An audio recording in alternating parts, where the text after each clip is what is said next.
La Corte Constitucional declara ilegales 2 decretos en los que Daniel Noboa designó una vicepresidenta y le encargó el poder para hacer campaña política.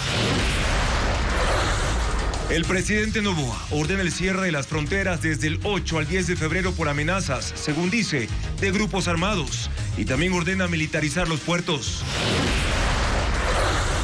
El plan contra la violencia que hoy arrancó en 3 planteles educativos se adapta a la realidad de cada centro de estudios en temas como violencia, bullying, consumo de drogas e inseguridad.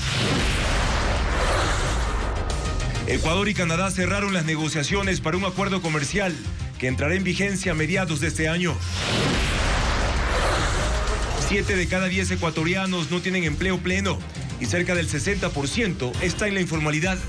Televistazo fotografía esa realidad en la 8ª entrega de la serie sobre los problemas urgentes que deberá solucionar el próximo mandatario. Estados Unidos suspende los aranceles del 25% para los productos importados desde México que Donald Trump anunció días atrás. A cambio, México enviará 10,000 soldados a la frontera para controles migratorios y antinarcóticos. Ecuador aplicará un arancel del 27% a las importaciones de México hasta que se suscriba un tratado de libre comercio, según anunció el presidente Noboa. Las multas del CNE para aquellos ciudadanos que no participen en el proceso electoral van desde 47 hasta $9,400. El sector florícola cultiva 300 variedades de rosas de exportación y Televistazo explora ese sector en una serie de 3 entregas a 10 días de la celebración de San Valentín. El futbolista ecuatoriano Moisés Caicedo fue titular y se destacó en la victoria del Chelsea por la Premier League de Inglaterra. Lunes 3 de febrero de 2025. Amigos, bienvenidos a Televistazo Estelar, una nueva semana de noticias. Comenzamos. La Corte Constitucional falla en contra del presidente de la República, Daniel Noboa. El organismo declaró la inconstitucionalidad de los decretos con los que Noboa encargó la presidencia a Cynthia Yeliver y se ausentó por fuerza mayor. Jacqueline Rodas, con más detalles de la sentencia.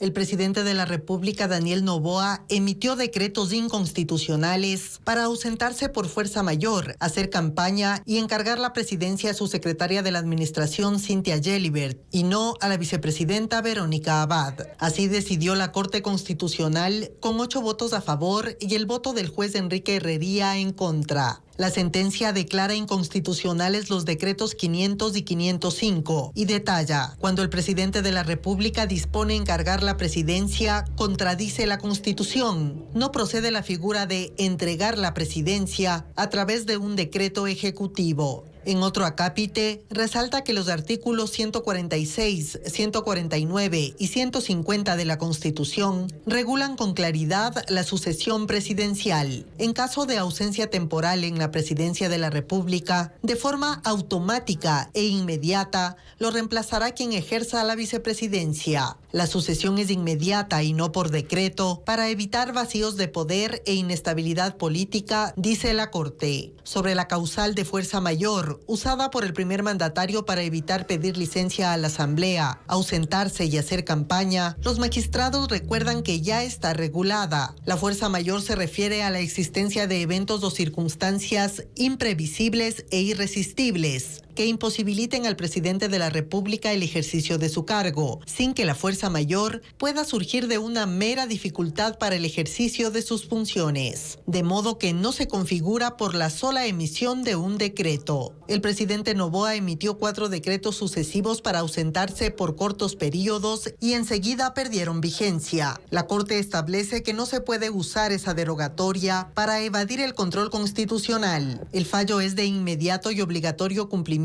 y no puede ser apelado. El jefe de la diplomacia de Estados Unidos, Marco Rubio, se reunió con el presidente de Panamá, José Raúl Mulino, para tratar la reciente amenaza de Donald Trump de retomar el control del Canal de Panamá por la influencia de China.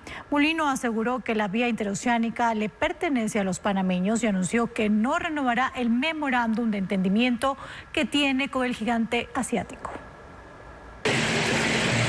En una reunión con el presidente José Raúl Mulino, el secretario de Estado de Estados Unidos, Marco Rubio, aseguró que al presidente Trump le preocupa que China tenga demasiada influencia sobre el Canal de Panamá y dejó en claro que Estados Unidos no permitirá que esto avance. Trump insiste en que hay injerencia directa del gobierno chino, lo que viola el acuerdo con Washington, por lo que su intención es recuperar el control de la vía interoceánica y para ello no descarta el uso de la fuerza. Lo tendremos de vuelta o algo muy poderoso va a ocurrir, dijo Trump.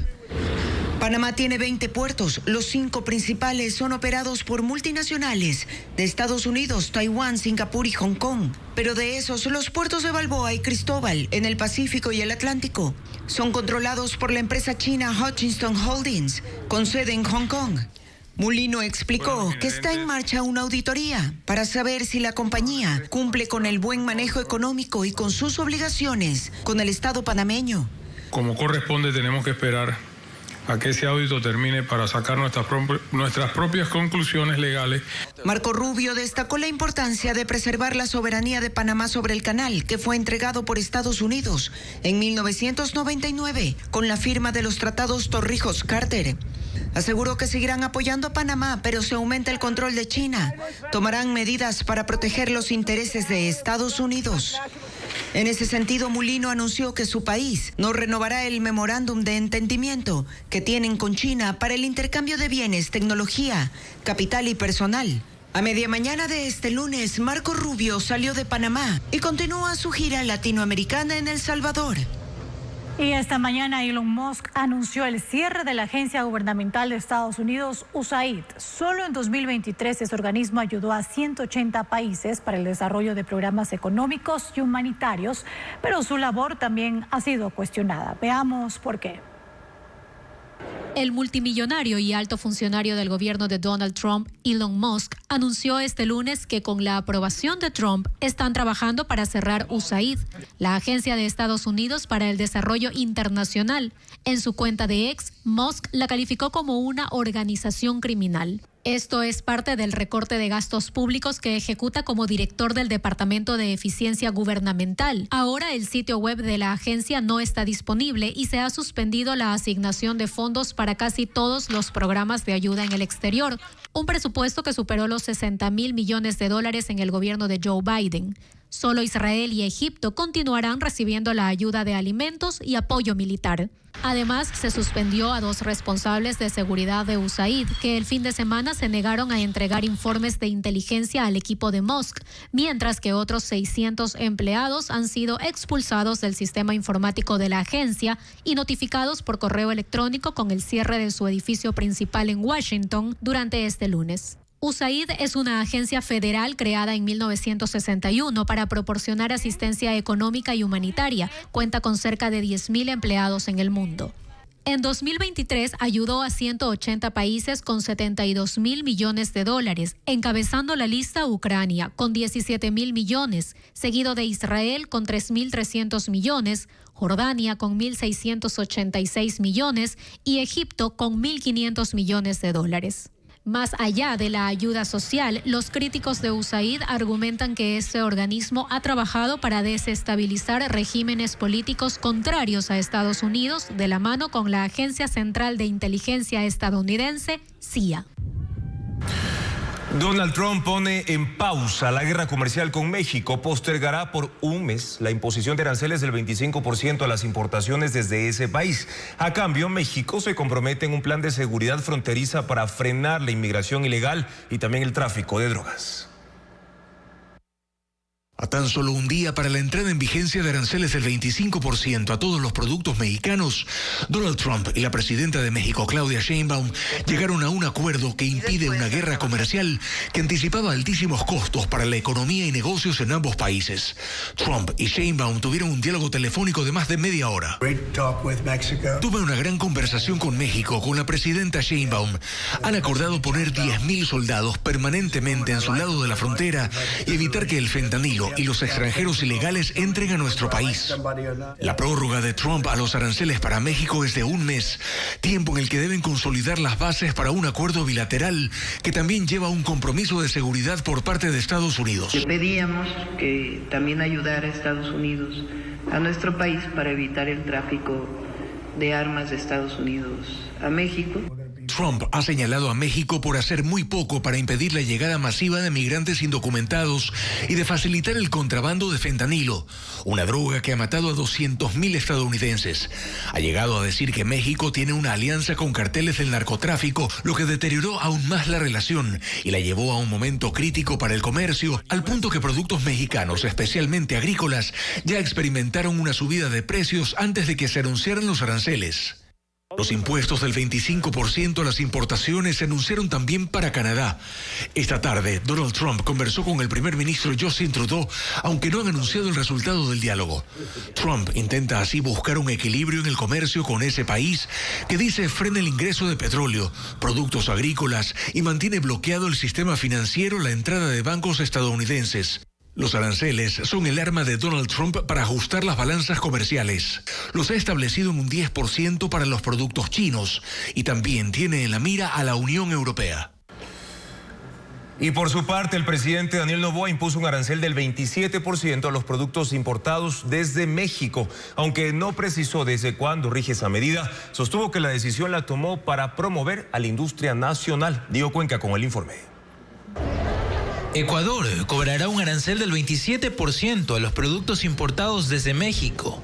Así lo anunció el presidente de la República, Daniel Noboa, quien en su cuenta de la red social X indicó que esa medida comercial busca promover la industria nacional a favor de los productores ecuatorianos. Según la Secretaría de Economía mexicana, los productos que importa Ecuador desde el país azteca son medicamentos, carros, piezas de vehículos, aparatos eléctricos y cosméticos. El gobierno tomó esa decisión con base en la balanza comercial, que es negativa para Ecuador, pues entre enero y noviembre del 2024, las importaciones desde México representaron $553 millones, mientras que las exportaciones alcanzaron los $337 millones, según el Banco Central. El primer mandatario finalizó el anuncio ratificando que su gobierno continúa con la postura de firmar un tratado de libre comercio con México, cuya negociación se paralizó en diciembre del 2022 en los gobiernos de Guillermo Lasso y Andrés Manuel López Obrador. Ese último no permitió que ese acuerdo comercial se concrete. Hasta el cierre de ese informe, el gobierno de México no se ha pronunciado sobre la medida arancelaria que impone Ecuador luego de 10 meses de romper relaciones diplomáticas con ese país. El Ministerio de Educación aplicará un plan nacional para erradicar la violencia en las aulas. Cada centro educativo revisa las estrategias según su realidad. Carla Delgado recorrió un colegio en Quito y explica en el siguiente reportaje cómo va a funcionar este proyecto. El Plan Nacional contra la Erradicación de la Violencia en las Aulas arrancó hoy. Se aplica en 3.000 escuelas que el Ministerio de Educación priorizó en 28 cantones. El objetivo es atacar la violencia psicológica, sexual, el ciberacoso y el racismo. Cada institución debe adaptar el plan a sus realidades.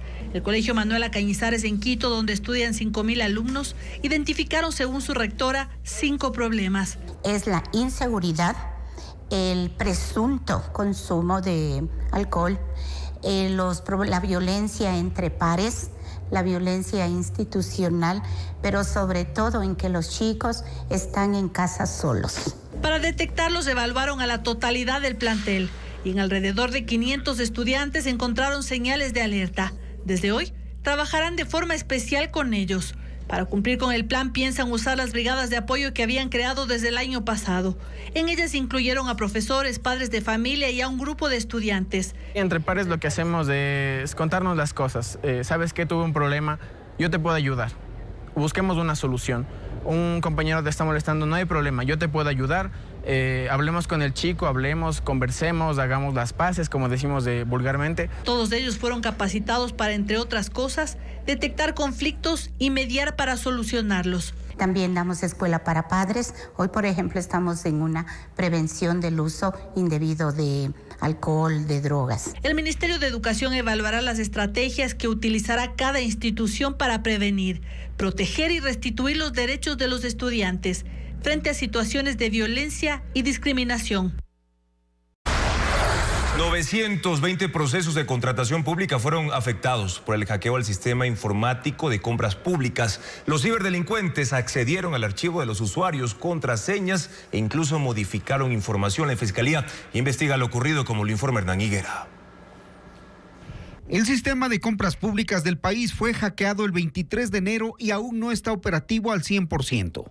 920 procesos de contratación resultaron afectados porque los delincuentes informáticos lograron obtener sus claves y usuarios. Con eso cambiaron RUCs, modificaron archivos y eliminaron otros, especialmente en procesos que se hallaban en la fase de convalidación de errores. Eso obligó a que uno de los servidores del sistema de contratación pública sea aislado. Todo esto figura en un informe de la Coordinación de Tecnología de la Información y Comunicaciones del CERCOP. En él se lee que el robo de claves, usuarios e información provino de un computador cuya IP se detectó en Guayaquil, desde donde se hizo uso de un archivo malicioso que se conoce como malware, que extrae información de sistemas vulnerables. De los 920 procesos afectados, 141 son de menor cuantía, 27 de contratación directa, 77 cotizaciones, 26 licitaciones, 7 licitaciones de seguros, entre otros. La denuncia en Fiscalía la puso el propio CERCOP 2 días después del ataque y envió el informe técnico 7 días después. Hasta este martes se espera que la situación del sistema de contratación pública reprograme los procesos afectados mientras la Fiscalía investiga.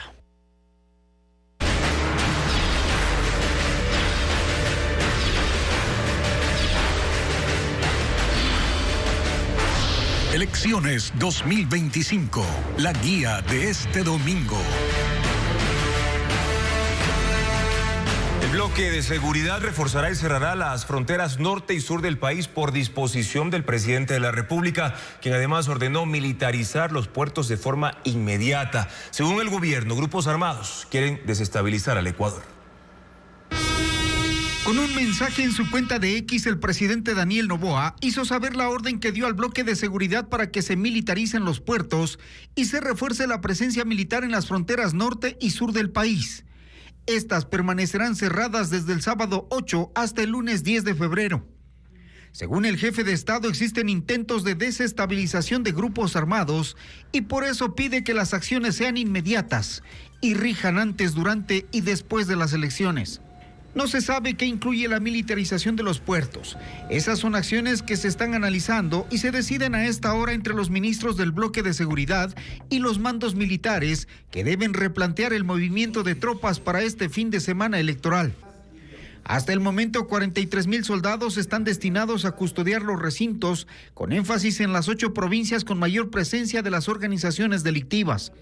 Desde este martes se sumarán 1,800 reservistas que serán reentrenados para ser asignados, 1,000 al ejército y 800 a la Fuerza Naval. El resguardo en las fronteras deberá fortalecerse.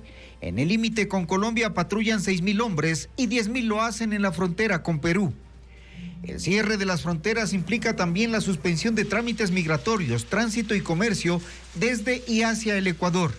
Con Colombia y Perú se intercambian en las fronteras, según Luis Felipe Vizcaíno de la Federación Nacional de Transportistas Pesados, $6.84 millones y 4.2 millones respectivamente cada día.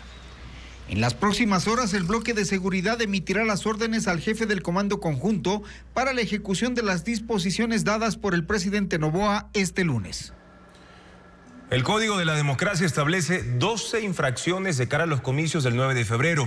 Una de las multas más graves es para los miembros de las juntas receptoras del voto que abandonen la mesa. Luis Alfredo Zúñiga puntualiza los montos a pagar en caso de no cumplir con la ley electoral.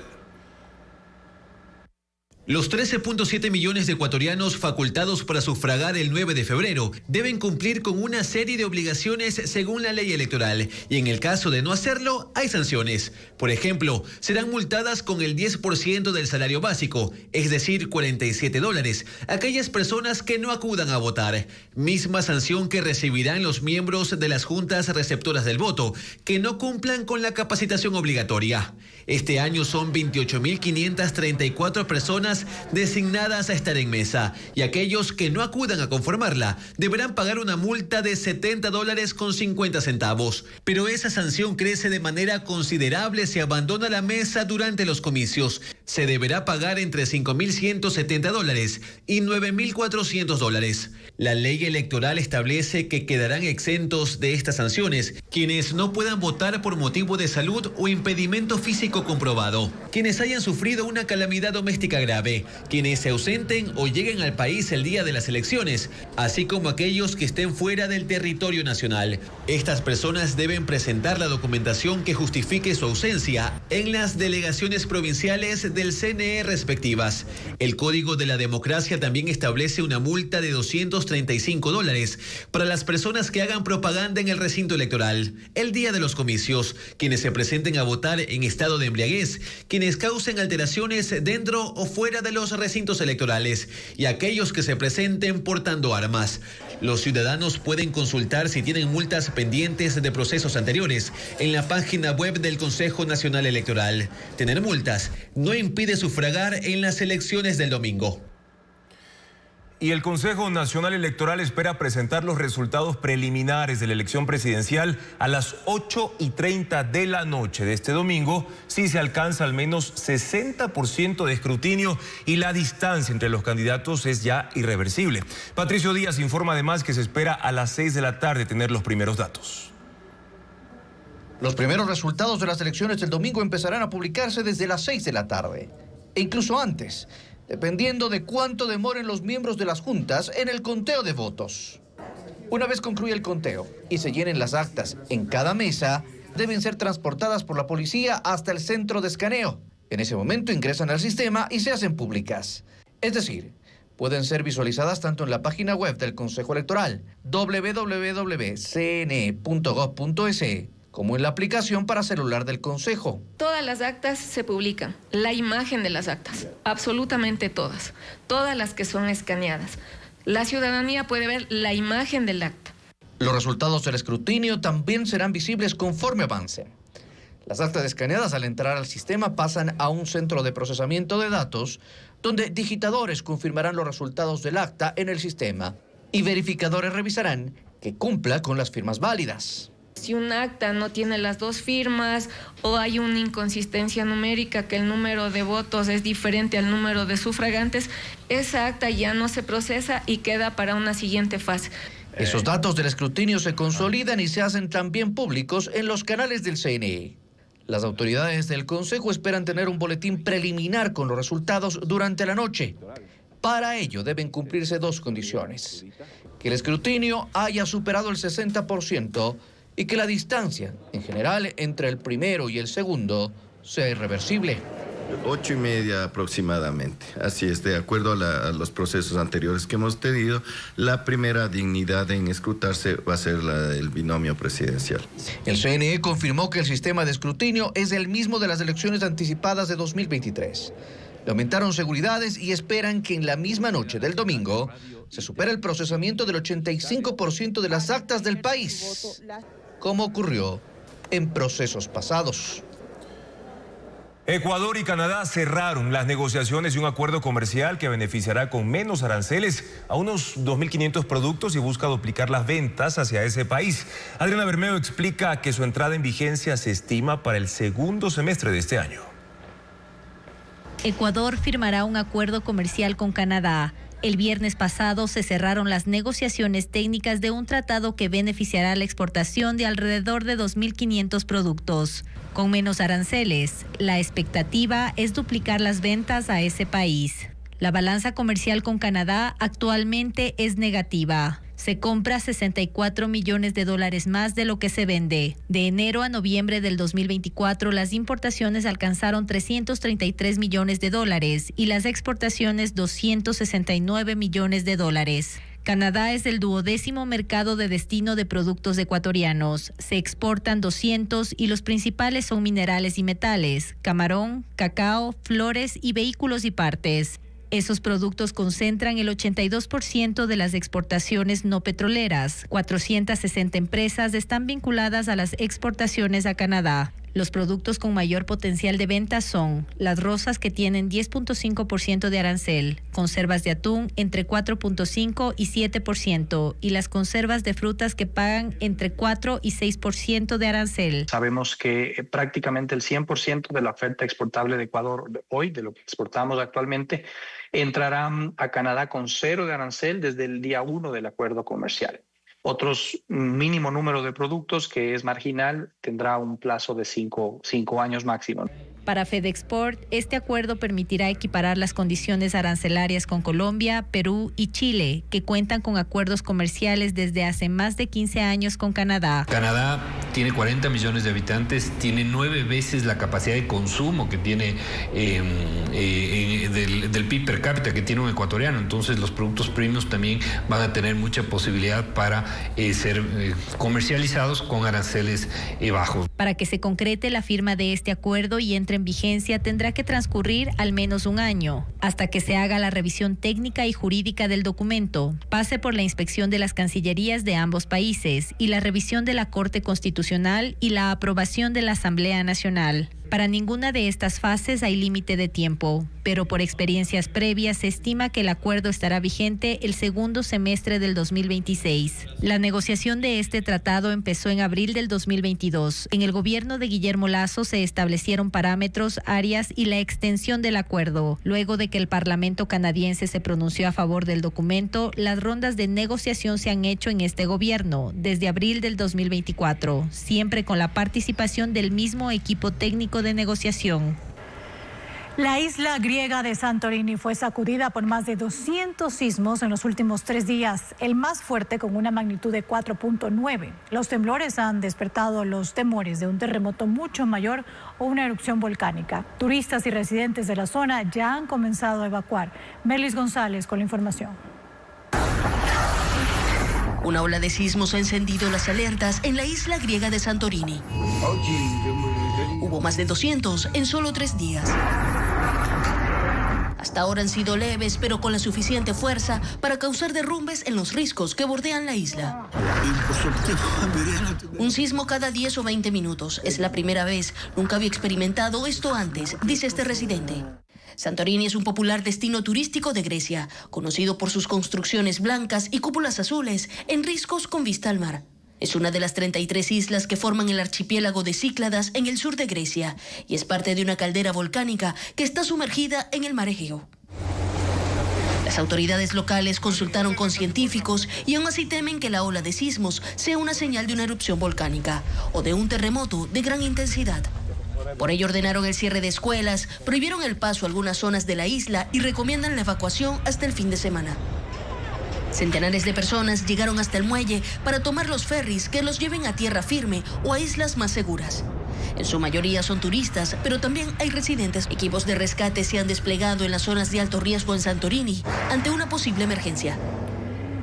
Y el primer ministro de Israel, Benjamín Netanyahu, está en Washington para un encuentro con Donald Trump y discutir el futuro de los procesos en Medio Oriente, especialmente el que tienen que ver con la guerra en la Franja de Gaza, donde opera un alto al fuego de 6 semanas. La reunión Netanyahu-Trump será el martes. Hoy debe comenzar la negociación de la segunda fase de la tregua que lleve a poner fin a la guerra entre Israel y el grupo Hamas. Solo queda este mes para llegar a otros acuerdos y no está claro si la sede de estos diálogos estará en Qatar o en Egipto. Israel permite el traslado de 50 niños desde la Franja de Gaza hacia Egipto para recibir atención médica. Los menores con enfermedades graves o heridos viajaron con sus acompañantes como parte de las negociaciones entre el gobierno israelí y Hamas. El ejército israelí reabrió el paso de Rafah, que une la Franja de Gaza con Egipto, por primera vez desde mayo, para permitir un traslado humanitario. Ambulancias y autobuses ingresaron al territorio palestino para llevar a 50 niños con sus acompañantes a hospitales egipcios. Tienen heridas graves o padecen enfermedades crónicas severas que necesitan tratamiento urgente, como Ahmed, quien tiene cáncer de pulmón. Le administraron quimioterapia para detener el tumor y la neumonía, pero no respondió al tratamiento. Por eso lo trasladaron. Si Dios quiere, lo tratarán en el extranjero y luego regresaremos a nuestra patria, sanos y salvos, dice su padre. Hay pacientes que fueron llevados hasta Jordania, como esta niña de 2 años. Tiene una enfermedad genética que causa coagulación sanguínea excesiva. Los médicos advertían que solo tenía pocos días de vida. Pese a su gravedad, su traslado fue revocado varias veces hasta que finalmente se hizo el domingo. Israel ha dicho que solo permitirá la evacuación de otros 30 pacientes palestinos durante la tregua temporal con Hamás.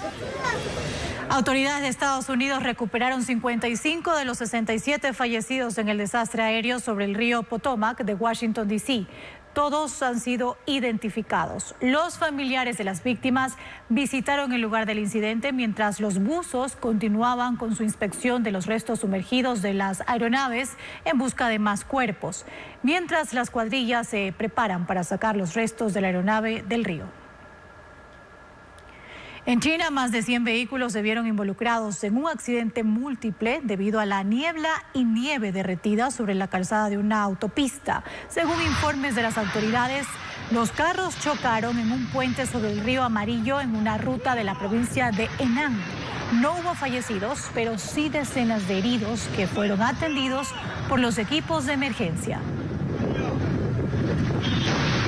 Un jefe paramilitar prorruso murió esta mañana en un atentado con bomba en Moscú. El explosivo detonó a la entrada de un lujoso complejo residencial, dejando 2 muertos y 4 heridos. Una de las víctimas fatales es Armen Sarkisian, un separatista ucraniano que comandaba una brigada armada en Donetsk, en el este de Ucrania, y que luego fue transferida a la región rusa de Kursk. La policía montó un operativo en torno al edificio y se investiga la autoría del atentado. La obra ecuatoriana Huasipungo del escritor Jorge Icaza se presentará en el Teatro Scala en Quito. Además, en Guayaquil se estrenará el documental La Ruta Antigua del Cacao. Estefanía Arias con la agenda cultural a continuación. Ay, Cuchi, no moras. No dejes solito aquí a Longo. La primera presentación de esta obra fue en marzo de 1970 y ahora regresa con un montaje renovado. Una historia que denuncia la descarnada explotación indígena y un homenaje a la dignidad de los personajes. Huasipungo, basado en la novela de Jorge Icaza, se presentará en la Casa de la Cultura Ecuatoriana en Quito este miércoles 5, a cargo del grupo Teatro Ensayo, bajo la dirección del maestro Antonio Ordóñez. Indio muriendo de hambre. Negando granito. Las funciones serán los miércoles y jueves de febrero y el 1 de marzo a las 19:20 horas.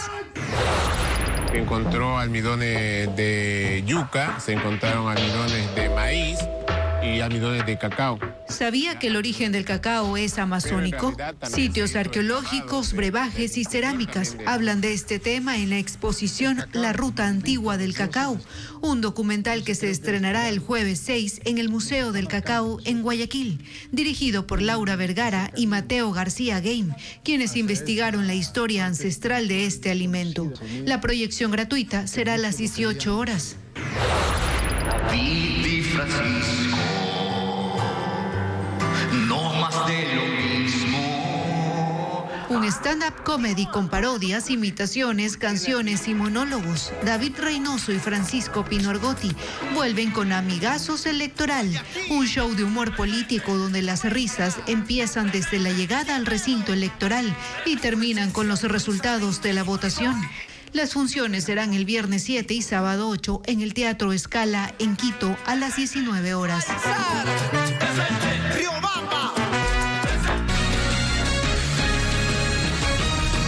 La tarde de hoy, hombres armados llegaron en un vehículo sin placas a la comandancia de la Agencia de Tránsito de Durán y asesinaron a tiros al supervisor de tránsito y creador de contenido Kelvin Jarama. La víctima fue atacada mientras daba instrucciones a los agentes que estaban formados. Personas en ese lugar cuestionaron la facilidad con la que ingresaron los asesinos. La agencia queda dentro de un polideportivo que a esa hora tenía abierto el ingreso para autos y, según testigos, no había vigilantes. Durante el ataque, otro agente resultó herido y se mantiene estable en un hospital. No pasa nada. Un accidente de tránsito dejó un fallecido y 9 heridos en Quito. Esto ocurrió en el kilómetro 4 de la Ruta Viva. Un tanquero que transportaba diésel perdió el carril de circulación y estrelló a otros 3 vehículos. La Agencia Metropolitana de Tránsito cerró ambos sentidos de esa importante avenida que conduce al aeropuerto durante 6 horas. 30 agentes del Cuerpo de Bomberos ejecutaron acciones para tratar de contener el combustible que se había derramado en esa vía. El Comité Permanente por la Defensa de los Derechos Humanos alerta que son 21 las víctimas de desaparición forzada en el país en el contexto de la militarización que se reportaron durante el año pasado. Más detalles en un informe de Bessie Granja. A escala nacional, 21 personas han desaparecido durante 2024 en el contexto de la militarización. Así lo detalla un nuevo reporte del Comité Permanente por la Defensa de los Derechos Humanos. Fernando Bastias, integrante del colectivo, dice que del total de víctimas, 9 son menores de edad. El CDH ha registrado en todo 2024 21 víctimas de desaparición forzada bajo los mismos patrones, operativos militares, incumpliendo procedimientos y una posterior incomunicación. La Fiscalía investiga 16 casos, de los cuales se desprenden 21 víctimas. Las causas se concentran en 3 provincias, Los Ríos, 9, Guayas, 4 y Esmeraldas, 3. Entre los desaparecidos constan los 4 niños de las Malvinas en Guayaquil. El joven de 20 años, Dave Lor Roca, detenido en Ventanas, en la provincia de Los Ríos, y el de Miguel Morán y los hermanos Kleiner y Carlos Pisco, ambos adolescentes aprehendidos en el cantón Simón Bolívar en Guayas. El colectivo indica que de los 21 desaparecidos, 16 han obtenido durante enero de este año medidas cautelares, urgentes y de búsqueda, solicitadas por el Comité de Desaparición Forzada de las Naciones Unidas. Pero, ¿esto qué implica? En los 16 casos, el Estado tiene una fecha límite para responder qué es lo que ha hecho en el proceso de búsqueda, investigación y sanción por la desaparición forzada. Solicitamos información a las Fuerzas Armadas sobre esta alerta, pero indicaron que el pronunciamiento debe hacerlo la Fiscalía General del Estado. El colectivo de derechos humanos espera que tras los informes emitidos por el Comité de Naciones Unidas, la Fiscalía emita nuevos lineamientos con respecto a estos casos. Miembros de la mafia albanesa fueron sentenciados a 17 años y 4 meses de cárcel por lavar dinero proveniente del narcotráfico mediante empresas de exportación y compra y venta de bienes. Fabiola Santana, con más información sobre cómo operaba este grupo delictivo. Nueva sentencia contra la mafia albanesa. Un tribunal especializado en corrupción y crimen organizado condenó a 8 de sus miembros a 17 años y 4 meses de cárcel por lavado de activos. 4 de ellos ya fueron sentenciados el jueves anterior por delincuencia organizada, con penas de 4 y 7 años, y 5 están prófugos, entre ellos el albanés y líder de la organización Dritan Yika. Ambos casos están relacionados al tráfico de drogas a Europa. El de lavado de activos se centra en movimientos ilícitos por $43.4 millones provenientes del narcotráfico. Lo realizaron entre 2015 y 2023 mediante 3 empresas exportadoras y de compra y venta de bienes en Guayas, Cotopaxi y Santa Elena, Producción de Cárnicos, Carniproducción S.A., Cresmark S.A. y Agricomtrade S.A. El tribunal ordenó el comiso de sus bienes, cuentas, su liquidación y disolución. También impuso a cada uno una multa de $282,000. En el juicio, la Fiscalía presentó 92 testimonios y 238 pruebas documentales, entre ellas pericias criminalísticas, de extracción de fotos y de videos y asistencias penales internacionales. Chats en los que se encontraron imágenes relacionadas con droga, dinero en efectivo, caletas y laboratorios de drogas, contenedores de frutas contaminados y fotos de tokens utilizados para entregar dinero a integrantes del grupo criminal. Este lunes, cientos de latinoamericanos cerraron sus negocios y no acudieron a las escuelas ni realizaron otras actividades en respuesta a la campaña Un Día Sin Inmigrantes. Esta iniciativa busca resaltar la importancia del trabajo de las personas indocumentadas en la economía de los Estados Unidos. Un Día Sin Inmigrantes es la campaña que se fortaleció en redes sociales durante este fin de semana y buscó que este lunes la comunidad de inmigrantes no compre, no trabaje y no vaya a la escuela. De esta manera buscaban hacer un llamado al gobierno de Donald Trump sobre la trascendencia que tiene la mano de obra de inmigrantes en la economía de Estados Unidos. La convocatoria generó este lunes respuestas en Washington, D.C., Illinois, Texas, Georgia, California, entre otros estados. Algunos restaurantes donde los dueños son latinos y otros que sumaron apoyo a los indocumentados cerraron sus puertas y no atendieron al público. También los supermercados lucieron casi vacíos en respuesta al llamado para no hacer compras.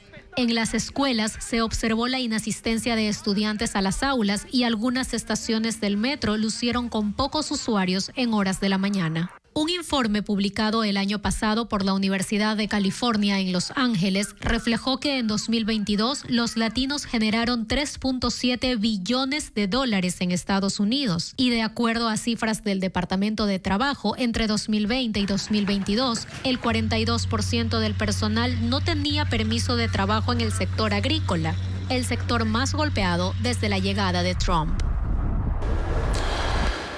Y ahí mismo, en Estados Unidos, se reportaron múltiples protestas en rechazo a las deportaciones masivas del presidente Trump, usando carteles que decían "nadie es ilegal" e insultos al mandatario estadounidense. Se manifestaron bloqueando calles y avenidas. Ileana Suárez con las imágenes de estas manifestaciones.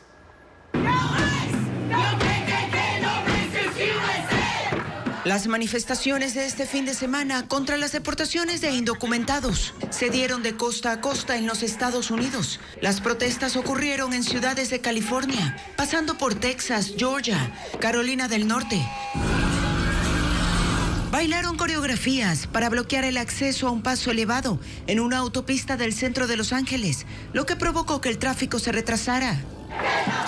En la ciudad de Seattle, los activistas cerraron calles. También lo hicieron en Dallas. En Atlanta, Georgia, salieron en caravanas. Esteban Hernández fue uno de los que ayudó a organizar las manifestaciones. Mucha gente está afectada por las deportaciones que están ocurriendo en este país, pero como verás, no vamos a tener miedo. Vamos a salir a las calles, a proteger a nuestros hermanos y hermanas y a nuestra familia. Algunos ingresaron en supermercados, otros prendieron fuego a la bandera estadounidense.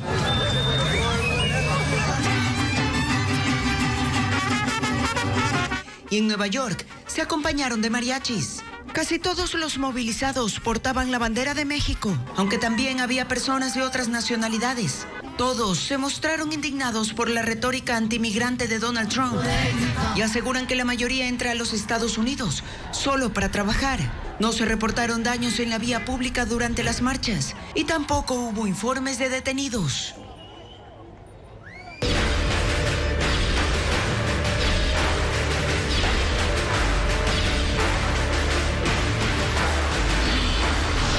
Elecciones 2025. Los candidatos presidenciales hacen su último esfuerzo por convencer a los electores que voten por ellos. Algunos empezaron a cerrar su campaña en cada provincia con caravanas y también con caminatas. Diego Cuenca describe las actividades de algunos postulantes. Los 16 candidatos presidenciales tienen hasta el jueves para hacer actividades proselitistas. Francesco Tabaqui, candidato del movimiento Creo, estuvo en Quito el domingo para recorrer barrios del sur y el norte de la capital, como Chinchiloma, donde se reunió con agricultores y otros habitantes de la zona.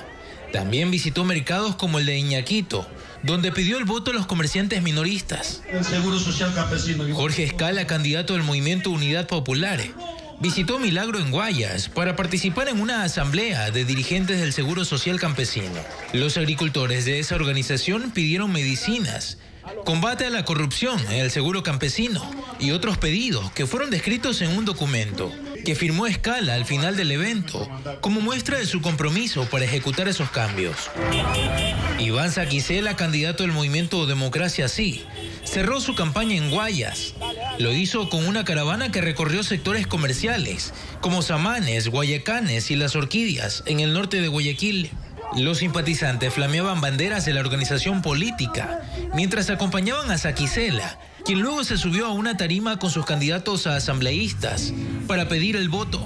nuevo la sequía. Andrea González del partido Sociedad Patriótica, PSP, también estuvo en la capital este lunes para participar en varias entrevistas con medios de comunicación convencionales y digitales, como parte de sus últimas actividades de campaña. Pues hasta este 6 de febrero, los postulantes tendrán la oportunidad de convencer a los electores que voten por ellos.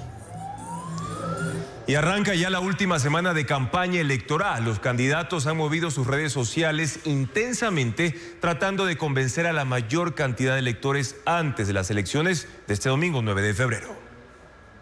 ¿Y la Fren? En la pista de baile. Se acerca el fin de la campaña y los candidatos lo saben. Es la hora de caer bien, de hablar de planes, sí, pero con toda la buena onda posible. ¡No te cruces, amigo! ¿Qué pasó? Un cebollado, por favor. Que sean dos. Y también es el momento justo para publicar videos con influencers. Andrea González sube uno en el que se come un encebollado. No se come con cualquiera. Entonces, ¿por qué me está viendo mal ese gorila? Daniel Noboa también hace una publicación con un influencer, un niño, que en alguno de sus videos había pedido conocerlo. Yo lo quiero conocer. ¡Que viva la Baila con él, compiten en una carrera juntos. A propósito, el Código de la Niñez prohíbe el uso de la imagen de niñas, niños y adolescentes para proselitismo político. Les presento a mi doble. ¿Qué pasa? Pues yo soy mayor. También Enrique Gómez sube un video con un influencer que, en este caso, es su hermano. Cocinan juntos y aprovechan el plato para hablar de la candidatura. Costa, Sierra y Amazonía. Mi año querido, Enrique Gómez. Es que la familia también toma protagonismo en esta parte final de la campaña. Soy Ana Villaseñor de Cronfle. Las redes de Henry Cronfle se llenaron de publicaciones acerca del tema. En un video su esposa habla de él. Una gran familia. Y en otros él habla de ella. Fuimos mejores amigos hasta los 20 años, 7 años de mejores amigos. Aplauso para mami y papi, porque en verdad rompieron. Los candidatos buscan la forma de llamar la atención de los votantes en esta campaña que está ya a punto de llegar al final.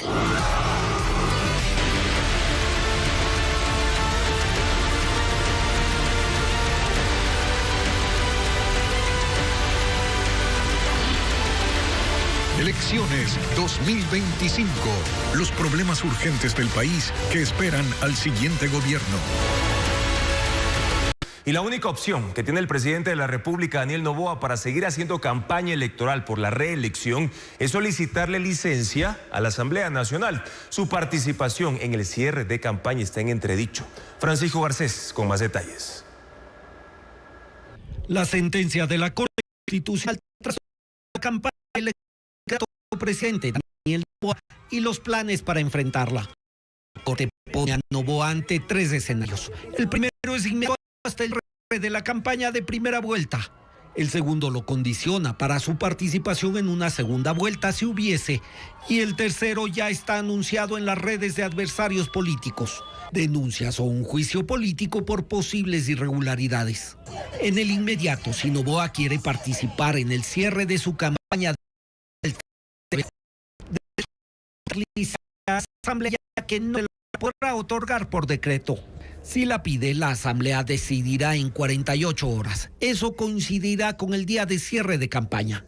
Pero ese escenario es el menos probable porque implicará que Verónica Abad asuma la presidencia. Una posibilidad que el presidente se ha negado a considerar hasta ahora. La Corte Constitucional, en este caso, ha establecido un dique de contención frente a actuaciones arbitrarias e inconstitucionales que han desconocido el orden de sucesión presidencial. Así que la receta malhadada que les sugirieron algunos de sus asesores le pasan factura al presidente de la República. Si hubiese segunda vuelta, el presidente candidato deberá definir si hace campaña.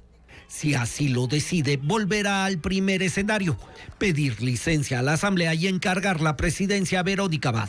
Tendrían que ser muy excepcionales las circunstancias para que él dé paso a esa condición. Ante la eventualidad de la segunda vuelta y cuáles sean este escenario, digamos, que se pinte, de si le parece forzoso, si le es forzoso o no, el tema de pedir licencia, ¿no? Podría ser que pase la segunda vuelta sin pedir licencia.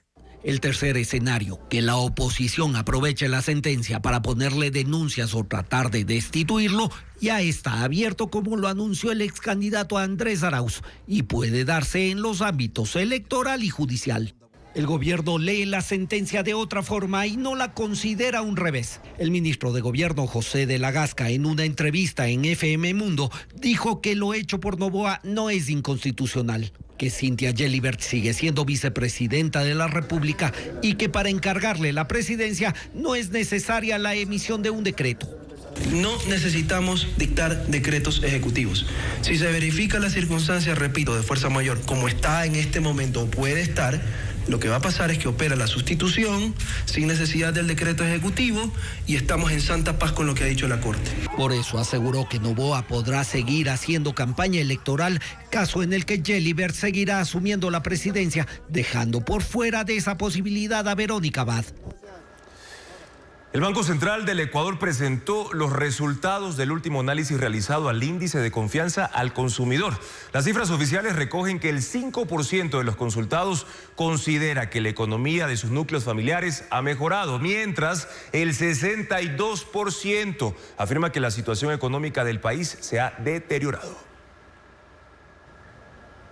Las cifras corresponden al Banco Central del Ecuador, es decir, son oficiales y fueron publicadas el 31 de enero. El índice de confianza del consumidor recoge datos sobre preguntas que refieren a la situación económica de los hogares, del país, los hábitos de consumo y el empleo. Cuando se le pregunta a la gente cómo está la economía en su núcleo familiar en relación al mes anterior, un 5% dice estar mejor. El 66.4% afirmó que no ha habido cambios y un 28.5% comentó que las cosas están peor. Cuando la pregunta se refiere a la situación económica del país, el 4.8% de los consultados dice que está bien, un 33.1% percibe que todo está igual y un 62% señala que el país está peor que el mes pasado. Otra de las preguntas que se realizó se refiere al gasto de los hogares en alimentos. Y allí, un 32.9% afirma que destinó más dinero a la alimentación. El 58.8% dijo que el rubro fue el mismo del mes anterior y solo un 8.1% indicó que gastó menos.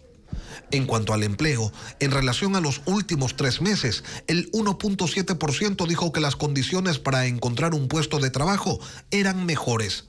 El 33% indicó que la situación era la misma, mientras el 65.2% de los consultados señaló que conseguir un empleo era más difícil. Con estos valores, el Banco Central presentó el índice de confianza del consumidor, que en términos globales alcanza los 37.2 puntos sobre 100. La integración total del Consejo de Participación Ciudadana depende de la Asamblea Nacional, organismo que debe posesionar un consejero alterno para que el Pleno del Consejo tenga sus integrantes completos, puesto que ya empezó con disputa. Francisco Garcés actualiza la información de lo que ocurre con ese organismo. El Consejo de Participación tendrá nuevas caras a partir de este miércoles, como consecuencia de la destitución el viernes pasado de los integrantes de la denominada Liga Azul, Augusto Verduga, Yadira Saltos y Eduardo Francolor. En el organismo esperan que la Asamblea posesione a consejeros alternos para completar el pleno del Consejo. El puesto de Eduardo Francolor está en disputa. Para reemplazarlo hay 2 consejeros alternos que dicen tener ese derecho, David Rosero y Óscar Ayerbe.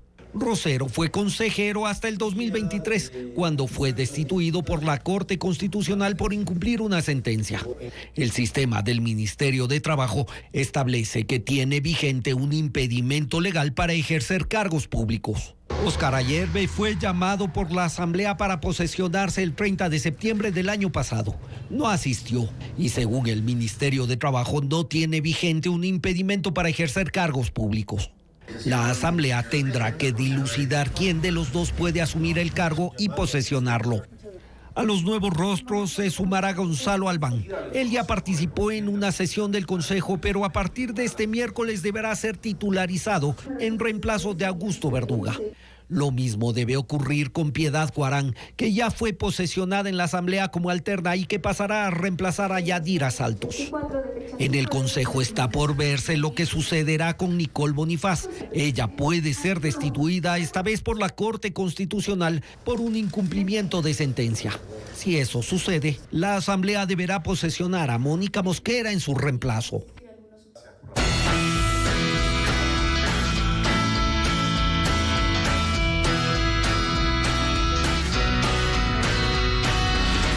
Flores, embajadoras del amor.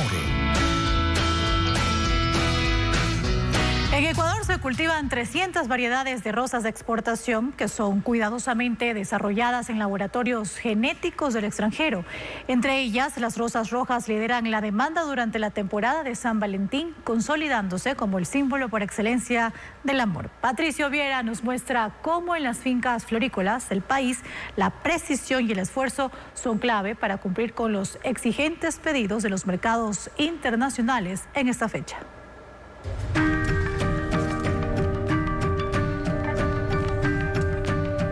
La cuenta regresiva para San Valentín ha comenzado y en Ecuador las fincas florícolas redoblan esfuerzos para cumplir con los pedidos internacionales en la temporada de mayor demanda del año.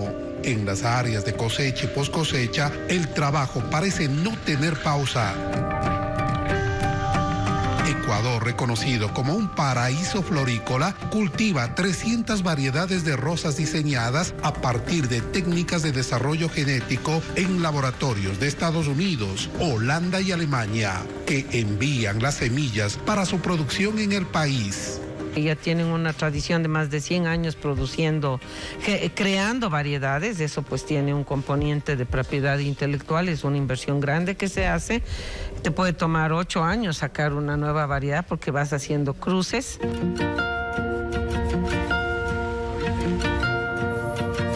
Los laboratorios internacionales reciben una regalía de $1 por cada planta cultivada en Ecuador. En esta temporada de San Valentín, las rosas rojas toman protagonismo. Entre las más destacadas está la variedad Freedom, la más demandada en Estados Unidos por su pigmentación de un rojo profundo. En Europa, la preferida es la Garden, conocida por sus pétalos lobulados y su tono rosado intenso. Por otro lado, la Mondial, de color blanco puro, cautiva con su botón de 8 centímetros y un promedio de 48 pétalos. Las características únicas de las rosas ecuatorianas las hacen incomparables en los mercados internacionales. Un botón grande, mayor cantidad de pétalos y un largo de tallo mucho más que los demás, un metro 20. A partir de esta semana inició la exportación de flores, un proceso que se extenderá por 15 días. El 60% de la producción tiene como destino Estados Unidos, mientras que el 40% restante se distribuye entre Europa y Asia. Y mañana en la segunda entrega Televistazo mostrará las nuevas tendencias en flores, entre ellas el tinturado y el escarchado. Y esta noche se estrena Piso 17, la nueva propuesta de entretenimiento deportivo de Coavisa y Zapping, contenido exclusivo de la Liga Pro, invitados especiales e información del mundo deportivo. Piso 17 se emitirá en todas las pantallas de Coavisa de lunes a viernes a las 11 de la noche y los domingos en su edición especial a las 22 horas. Las mujeres lideraron los premios Grammy 2025. La ceremonia se desarrolló la noche de este domingo en Los Ángeles, en los Estados Unidos. Y la cantante colombiana Shakira se llevó el galardón a Mejor Álbum Latino y Beyoncé Mejor Álbum del Año. Ana María Palacios con el resumen de los ganadores de la gala. Los Grammy 2025 se realizó anoche en Los Ángeles. Billie Eilish arrancó la gala con su presentación. Beyoncé se llevó el Grammy más codiciado de la gala, Mejor Álbum del Año, por su disco de música country, Cowboy Carter. Not Like Us, de Kendrick Lamar, ganó como Mejor Canción del Año y Mejor Grabación del Año. Sabrina Carpenter ganó en la categoría Mejor Álbum de Pop Vocal. The Weeknd sorprendió al presentar su nuevo álbum Hurry Up Tomorrow. Gucci se convirtió en la tercera mujer en ganar Mejor Álbum de Rap. La estadounidense Chappell Roan ganó como mejor artista nueva. Entre las presentaciones más destacadas estuvieron la rapera Doechii, Bruno Mars y Lady Gaga, y un homenaje póstumo al productor y músico Quincy Jones. Y seguimos hablando de esta importante premiación porque previo a la gala, figuras del espectáculo desfilaron en la alfombra roja de los premios Grammy. Además, la ecuatoriana Vaga Córdoba estrena la canción Lluvia a ritmo de electrónica, house y dance.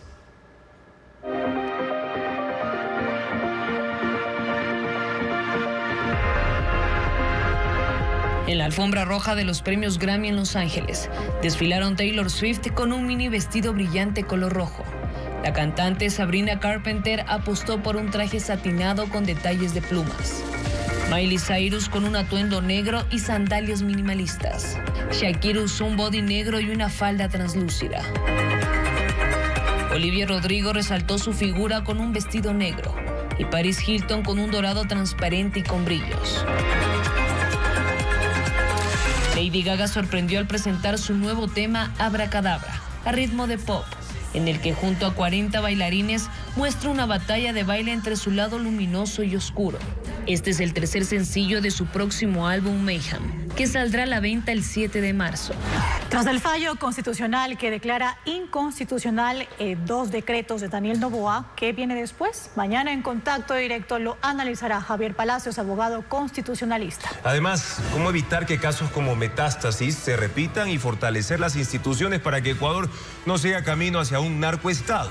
Luis Verde Soto, exsecretario anticorrupción, analizará lo que debe hacer el próximo presidente para lograrlo. Y en pantalla tienen el código QR para ingresar a ecuavisa.com y también Ecuavisa Play, la dupla perfecta para mantenerlos siempre informados, minuto a minuto, desde cualquier lugar. Amigos, gracias por habernos acompañado. Buenas noches.